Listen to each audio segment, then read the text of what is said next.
Bon, maintenant, il va falloir que je parle de Patrick Courdoin quand même. On s'est rencontrés sur la base aérienne de Solenzara, en partance pour la sécurité sociale de Toulon. Bon, je l'avais déjà dit ça dans une précédente vidéo. Eh bien, bon, on a bossé ensemble et tout, dans le même bureau, avec le Bernard. Bon, lui, il n'y a pas grand-chose à en dire. Et à part que on était en civil dans ces bureaux. Et puis il fallait veiller à la... ça me fait rire encore aujourd'hui. Il fallait avoir une coupe de cheveux réglementaire. Elle était un peu trop longue. Ah oui, au bout de 6 mois, on se relâche un peu. Bon, bref. Et ben lui, le Bernard, il a appliqué un matin avec une tête. Il s'était rasé une partie des cheveux, ça faisait des touffes.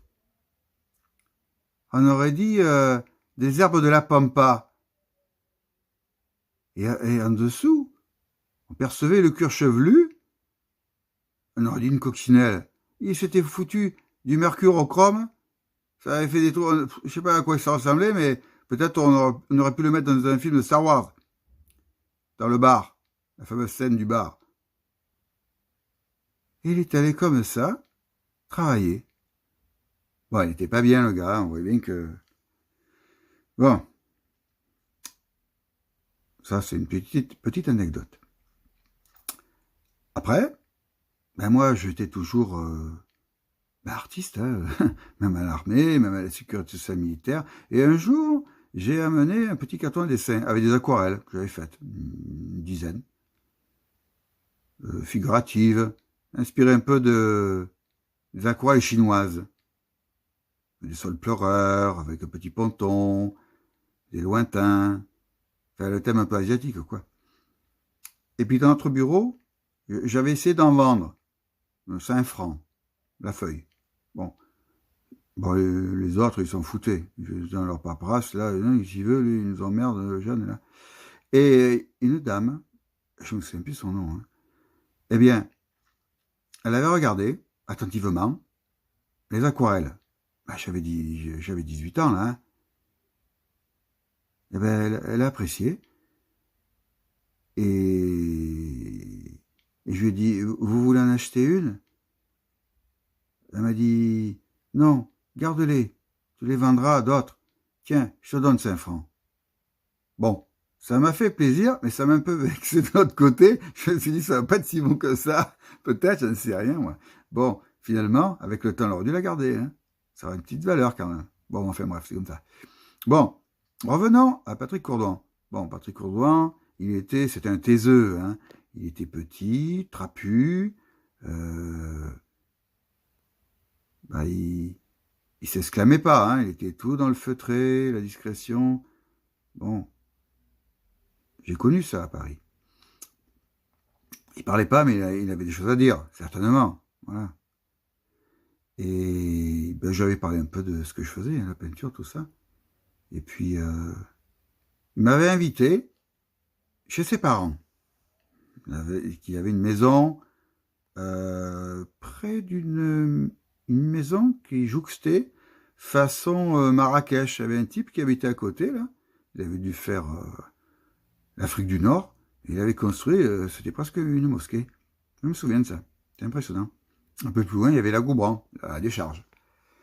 Et ils avaient invité à un barbecue. C'était sympa, on avait fait griller des saucisses. Il avait vu son père, et puis sa mère. Je l'ai trouvé très bien d'ailleurs, sa mère.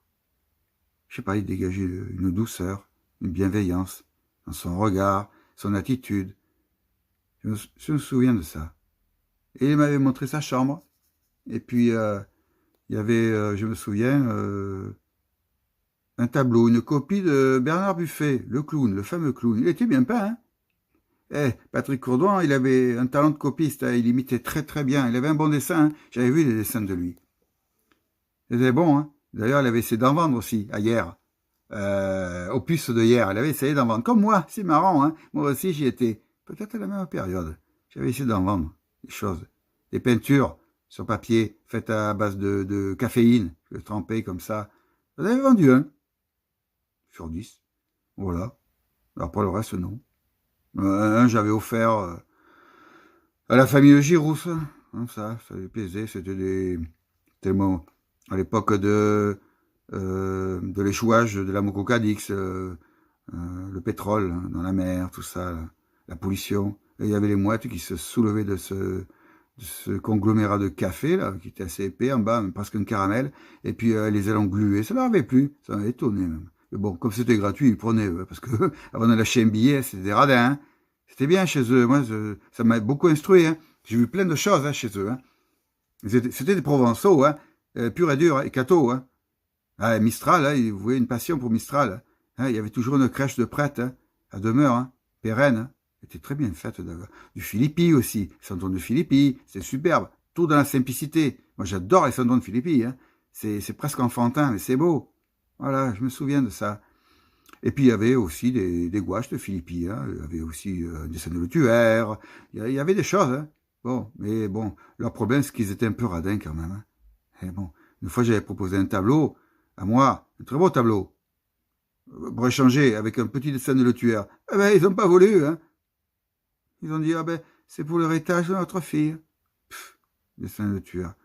Pff, moi, j'en ai eu 20 en main, des dessins de tueur. On en trouvait partout. C'était pas très cher. Là, j'en ai retrouvé un. Là. J'en ai acheté un très beau, d'ailleurs. Voilà. Bon, enfin, les gens, ils se rendent pas compte. Ils sont là de leur délire. Hein. C'est pas un Van Gogh non plus. Hein. Bon, enfin, bref. Ah ben, tant pis pour eux. Hein. Voilà, c'est comme ça.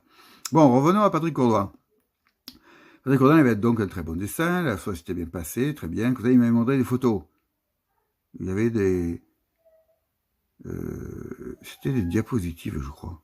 Ouais, je crois, ouais. Et puis il avait photographié une jeune fille. Je pense que ça devait être sa future femme. Isabelle. Bon, on en parlera un peu plus tard. Bien, après, on s'est perdu de vue. Bon, après l'armée, c'est vrai que bon, chacun part au boulot. Et puis moi, j'avais pas que ça à faire, à rester à Toulon. Hein. Dès que j'ai pu me barrer, je me suis barré à Paris. Bon, bref. Et après, je revenais. Et c'était le moment où j'ai rencontré Lucille, hein, ma femme. Et dans une galerie de peinture, Robert Beff, elle avait remarqué mon travail. Elle croyait que je peignais sur cuir à l'époque, parce que c'était un ton comme ça, un peu fauve, là, tout ça. Et ben, elle m'a acheté un tableau. Hein. Ouais. Bon, pas à la galerie. J'ai dit, attends, je te le vendrai à l'atelier. Hein. Tu vas payer 50% de plus pour ces imbéciles, là, avec leurs doigts crochus, là. Ils comprennent rien à rien. Bon, enfin. Et je l'avais vu, j'allais prendre un bus, je crois. Non, même pas. Je ne vais même pas prendre le bus, hein, j'étais à pied. Et il était dans la zone, là. La zone de la rue Jean Jaurès. Et j'ai couru, j'ai traversé le passage Coutet à fond et tout, et je l'ai rattrapé, et là j'ai dit, Patrick, Patrick. Il s'est retourné, il m'a reconnu tout de suite, hein, c'était pas si vieux que ça, hein. Et alors, qu'est-ce que tu fais et tout? Ben, moi, j'ai ce poste de là, hein, la galerie Beuf, du peintre. Ah bon? On a fait la galerie Beuf, tout ça? Parce qu'il ne savait pas, hein, où j'en étais arrivé quand même, hein, j'avais fait tout un parcours, et puis c'est pareil, hein. On m'avait raconté qu'elle avait voulu faire des études océanographiques. C'est presque un roman de Pagnol, ça, hein, ouais. Pour mesurer le fond de la mer. Et ben, les études avaient été trop difficiles. Elle n'avait pas le niveau, mais l'avait avoué. Hein. Pourtant, il était bon, lui, hein, contrairement à moi. Et ben, il s'était rabattu sur l'école normale, quoi. Il avait fait un site. Voilà. Et comme la jeune femme qu'il allait rencontrer plus tard, la Isabelle, là, que j'avais vue, je pense, sur les diapositives. Et eh bien, elle avait un niveau supérieur, paraît-il, d'après ce qu'il en disait. Un niveau beaucoup plus élevé, elle avait une maîtrise, je crois, enfin je sais plus. Et puis s'était rabattu aussi sur l'école normale, instituteur, je sais pas pourquoi, je n'ai pas demandé. Voilà, je t'ai rencontré comme ça. Et puis un jour, je lui dis, bah écoute, j'ai un atelier, enfin je loue un petit atelier des Varas, au 4 chemins des routes, chez une peintre, qui avait toute une famille de peintres derrière. Eh bien, il est venu. Mais il est venu avec sa femme, avec Isabelle. Eh oui, Isabelle Cassignol. Ça rappelle des souvenirs, ça, hein. Avec que de l'esbrouf, hein. Bah oui. Bon, enfin, c'est pas... C'est la science-fiction, quoi. Il est arrivé. J'étais surpris, hein. Moi, je m'attendais qu'il vienne entre frères, hein, entre amitiés. C'était notre histoire. Bon, fallait qu'il vienne avec sa femme. Et toute sa vie, il est venu avec sa femme. Hein. Chaque fois, hein. Il fallait le toutou, là. C'est incroyable. Hein. On aurait dit qu'il était sous domination. Enfin, moi, je sais pas, les couples, hein, ils sont bizarres des fois. Bon, ça leur appartient, ils font ce qu'ils veulent, je m'en fous. Mais quand elle est rentrée, dans l'atelier tout délabré, la porte fermée mal, la cheminée tirait mal, les fenêtres étaient cassées, les carreaux, à l'intérieur, l'hiver, quand je peignais, moi, je mettais des mitaines, hein. Eh ouais, avec juste le bout des doigts, découvert pour peindre avec mes pinceaux. Eh ouais. Faisait combien là-dedans? 1, 2 degrés, quoi. Ben voilà, hein. Quand on veut, on peut. Le contraire de pantoufle, qui avait un chauffage central sous le chevalet. Pantoufle. Ah ouais, pantoufle. Bon, eh bien, qu'est-ce qu'elle a dit en me voyant en premier? Parce que Patrick l'a dû parler de moi. Alors, je sais pas à qui elle s'attendait, Grégory Peck, Cary Grant, je ne sais pas, je ne sais rien dans sa caboche, hein. De petites bourgeoises. Eh oui. Ah ben je te voyais pas comme ça. Ah bon? Et tu voulais comment? Je lui ai dit, plus gros? Elle n'a pas répondu. Ça a démarré mal, hein. Tu sais, si j'avais pas eu Patrick, ça prenait la porte et ça dégageait tout de suite. Mais j'aimais Patrick. C'était un ami. Voilà. J'ai toujours apprécié. Voilà. Quoi qu'on en ait dit après. Je sais pas ce qui s'est passé. Eh bien, par amitié, j'ai supporté ces genres de vexations, de phrases petites bourgeoises qui ramènent sa gueule tout le temps, qui se croient supérieures aux autres, et ça, elle a toujours été comme ça. Et c'est comme ça que ça s'est terminé avec Patrick Coulon l'amitié. Une phrase de trop, 2 phrases, 3 phrases, j'en ai eu marre. Une fois, il est venu. Il m'a acheté beaucoup de tableaux. C'est vrai. Mais je lui en ai donné beaucoup, et notamment des sculptures, entières cuites. Voilà, cadeau. Ça me faisait plaisir, une dizaine. Il m'en reste une dizaine moi aussi de mon côté. Je l'ai éduqué sur la peinture, parce que il était propagandé par les marchands de merdaille à Toulon, notamment la galerie Mazarin. Ah, celle-là, hein. Baboulène, là-dessus, vous savez ce qu'il disait à Mazarin? Les peintres là-dedans, ils fabriquent des tableaux. Ils fabriquent des paysages. Eh oui, c'est fabriqué, il n'y a aucune émotion. Ils n'ont jamais foutu le cul dehors pour peindre un paysage. C'est tout à l'atelier, à la truelle. Et allez, de la couleur partout, ça monte et ça descend. Et la clientèle, elle est contente, ça leur plaît, ça. Eh oui, Toulon, c'est une ville d'abrutis, d'incultes. Voilà, définitivement. Bon, je me calme.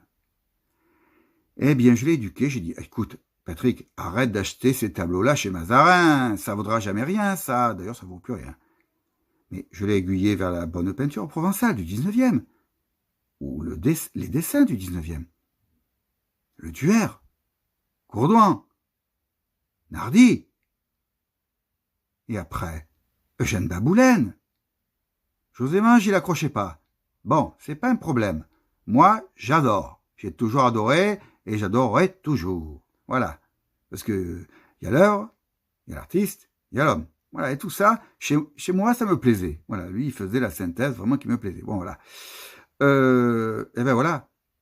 Donc, il a progressé dans son goût, dans son jugement. C'était très bien. C'était très bien. Il avait un fils aussi. Il s'appelait Nicolas. Nicolas, il m'a montré un dessin. Je étais tout content. Il m'a montré. Ils aimaient bien que je vienne chez eux parce que je faisais tout un numéro, moi. C'était comme un acteur. Ils rigolaient tous, là. C'est vrai, je faisais un peu l'imbécile. Bon. Mais il y avait toujours un fond de vérité là-dessus, évidemment. Comme d'habitude. Et, montrer un dessin, je sais pas si c'était Goldorak ou quoi, je trouvais, ah, c'est pas mal ça, ouais, c'est bien, c'est bien. Bah, et ça lui faisait plaisir, hein. Il faut toujours encourager les jeunes. Eh oui, les vieux. Vous attendez quoi pour encourager les jeunes? Hein? Au lieu de les critiquer sans arrêt, là.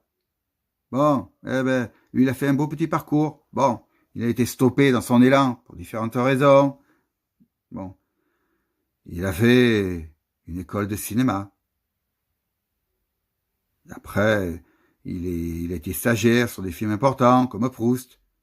Après, il a fait des courts-métrages, il a montré un court-métrage, il a eu un prix, un festival de courts-métrages. Différents prix d'ailleurs, à l'intérieur. Bon, c'était propre, c'était technique, c'était très bien. Bon, après, il a bâché. Alors, je sais pas ce qui s'est passé, si c'est... Bon, il le disait dans des blogs, si c'est commercial, ça ne correspondait pas, il n'y a pas le budget, hein, le piston peut-être, de ne pas faire partie de la communauté, je ne sais rien. Enfin, il a tout arrêté. Et ce qu'il a sauvé, d'après ce que j'ai vu, en faisant des recherches sur Google pour savoir ce qu'il devenait, on ne peut pas faire un cinéma comme ça, faire des études, et puis tout arrêter d'un coup, sans une explication valable. Eh bien, il s'était converti dans le Krav Maga. Et oui, et qu'il avait appris quand il faisait ses études universitaires, à Toulon, à la Garde. Et voilà, ça paraissait, comment dire, un violon d'Ingres, je dirais. Eh ben non, finalement, hein, ça l'a aidé à survivre, à surmonter cet échec du cinéma. Voilà. Ben c'est bien. Moi je dis, bravo, voilà, c'est bien, c'est très très bien. Voilà. Ben voilà, et Courdoin, un jour, je cherchais à savoir ce qu'il devenait. Et j'ai pas trouvé. Et puis un jour, à la place Puget, j'étais en train de regarder chez un antiquaire des tableaux, des dessins de Le Tueur, lui aussi. Et d'ailleurs, j'avais amené 2-3 dessins de Le Tueur à vendre chez lui, parce que j'en avais trop. Cela, bon, il me plaisait moins. Et ben, il est arrivé avec sa femme. Sa femme, bon, elle nous regardait d'un drôle d'air. Moi aussi, je sais pas ce qui s'est passé, je sais pas ce qu'ils ont raconté. Moi, j'ai jamais regardé les gens comme ça. Je sais pas ce qui se passe dans la tête des gens. Lui, il était gêné, comme d'habitude. Hein. Je suis allé vers lui, hein, on a parlé, et il s'est rapproché du stand de l'antiquaire, et on a parlé dessin, peinture, moi naturellement, comme si de rien n'était. Hein. Même 15 ans après, je peux aborder quelqu'un qui veut plus me voir, pour X raison, et puis j'aborde. Je suis comme ça, c'est tout. J'ai toujours été comme ça. Je refuse pas la main tendue. Eh oui, je suis pas un lâche, moi. J'ai pas le regard fuyant, je tourne pas la tête. Comme certains. Pantoufle, on en revient à la pantoufle. Eh oui, toujours pantoufle. Cette éternelle pantoufle. Commence à être usée maintenant, hein. Peut-être trouée d'ailleurs. Bon, allez, on arrête. Eh ben, un jour, je pense que c'est lui. Un article nécrologique. Et Patrick Courdoin était décédé avant la retraite. Avant d'être tranquille, lui aussi. Mais c'est incroyable. C'est incroyable, cette histoire. Eh ben, ça m'a fait de la peine. J'ai dit, oh la vache, c'est pas possible, ça. Oh là là. Ben voilà. Hein.